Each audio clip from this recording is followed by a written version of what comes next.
Tadqiqot ma'lumotlari shuni ko'rsatadiki, uyqu harorati 37 dan 39 darajagacha bo'lsa, odatiy holat hisoblanar ekan. Tanangizni yetarli darajada dam olishini istasangiz, harorat muhim ahamiyatga ega.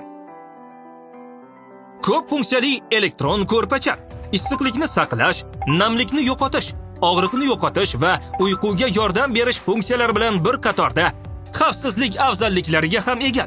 U qishda yoshi kattalar uchun issiqlik manbai va uyda fizioterapiya uchun yaxshi tanlov bo'la oladi. Isitish va issiq kompress orqali organizmning modda almashinuvi yaxshilanadi. Qon aylanishi tezlashadi. Revmatizm, bel og'rishi va buyrakdagi og'riqlarning yaxshilanishi uchun yordam beradi. Hoziroq qo'ng'iroq qiling va atigi 299 ming so'm evaziga xarid qiling. Foydalanish jarayonida hech qanday elektr toki urishi xavfi yo'q va energiyani tejaydi. Kuniga bor yo'g'i 1 kilovatt elektr energiyasiz odatiy elektron ko'rpachalardan foydalanish jarayonida o'zidan ko'p miqdorda radiatsiya chiqarishi sababli inson tanasiga va salomatligiga zarar yetkazishi mumkin. Yong'in va tok urish kabi baxtsiz hodisalar ham tez-tez uchrab turadi. Ko'p funksiyali elektron ko'rpacha 2 qavatli isitish simini o'z ichiga oladi.